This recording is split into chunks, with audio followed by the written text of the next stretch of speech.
नमस्कार, न्यूज़ 18 पर स्वागत है आपका। मैं हूं आपके साथ सुहानी मलिक। जयंत चौधरी को लेकर सियासी गलियारों में खलबली मची है। राष्ट्रीय लोकदल यानी कि आरएलडी नेता जयंत चौधरी पाला नहीं बदलेंगे। वो विपक्षी दलों की मुंबई में जो बैठक होगी उसमें भी हिस्सा लेंगे। गुरुवार को भी जयंत चौधरी ने दिल्ली में कांग्रेस अध्यक्ष मल्लिकार्जुन खड़गे के घर पर हुई विपक्षी दलों की बैठक में हिस्सा लेकर साफ तौर से संदेश दे दिया कि वो विपक्षी गठबंधन यानी कि इंडिया के साथ है। बैठक अविश्वास प्रस्ताव के मद्देनजर संसद में केंद्र सरकार के विरोध को लेकर बुलाई गई थी। दरअसल आरएलडी नेता जयंत चौधरी ने दिल्ली सेवा विधेयक पर मतदान के समय राज्यसभा में मतदान में हिस्सा नहीं लिया था और कहा गया था कि उनकी अनुपस्थिति अकारण नहीं थी।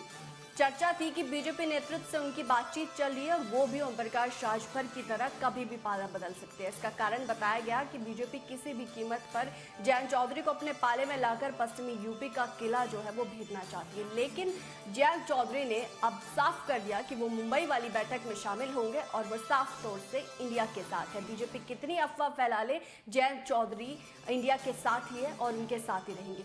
इनके अगले जो प्रकरण है उसमें आरएलडी के 9 में से 8 विधायकों ने उत्तर प्रदेश के मुख्यमंत्री योगी आदित्यनाथ से मुलाकात की। विधायकों की इस मुलाकात के बाद एक बार फिर से जयंत चौधरी के खिलाफ ये अफवाह फैलाई गई कि उत्तर प्रदेश सरकार के अगले मंत्रिमंडल विस्तार में ओम प्रकाश राजभर के साथ आरएलडी के 2 नेताओं को भी मंत्री बनाया जा सकता है। लेकिन जो आरएलडी नेताओं का कहना है कि उन्होंने सीएम योगी आदित्यनाथ से किसानों को लेकर चर्चा की। यूपी में जो गन्ना भुगतान नहीं हुआ उसको लेकर सीएम योगी आदित्यनाथ से चर्चा की और उन्हें अवगत कराया, न कि वो जयंत चौधरी के इंडिया में शामिल होने के लिए वहां मिलने गए थे। वो सिर्फ किसानों के मुद्दे को सीएम योगी को अवगत कराने गए थे। चर्चा है कि आरएलडी और बीजेपी के बीच 24 को लेकर बात तय हो गई है और तय समझौते के अंतर्गत बीजेपी आरएलडी को लोकसभा की 2 सीटें देंगी। जयंत चौधरी को बीजेपी अपने कोटे से राज्यसभा भेजेगी और बदले में जयंत चौधरी इंडिया गठबंधन का साथ छोड़कर एनडीए में आ जाएंगे।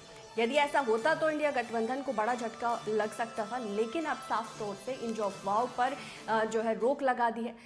राष्ट्रीय लोकदल के प्रवक्ता सुनील रोहटा ने कहा कि इन अफवाहों का कोई आधार नहीं है। उनकी पार्टी राष्ट्रीय लोकदल और नेता जयंत चौधरी पूरी तरीके से इंडिया गठबंधन के साथ एकजुट है। उन्होंने कहा कि जयंत चौधरी मुंबई बैठक में हिस्सा लेने के लिए भी पूरी तरीके से तैयार है और उन्होंने दावा किया कि जयंत चौधरी इंडिया गठबंधन में रहते हुए 24 के लोकसभा चुनाव की तैयारी कर रहे हैं और उनकी पार्टी पूरी मजबूती के साथ चुनावी मैदान में उतरेगी।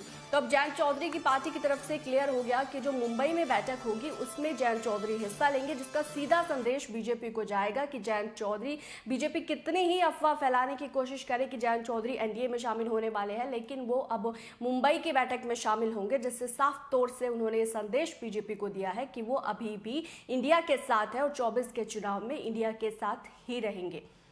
बहरहाल इस रिपोर्ट पर आपकी क्या राय है, आप क्या समझते हैं, वो जरूर कमेंट बॉक्स में बताएगा। मेरे साथ फिलहाल इतना ही, मुझे दीजिए इजाजत। नमस्कार।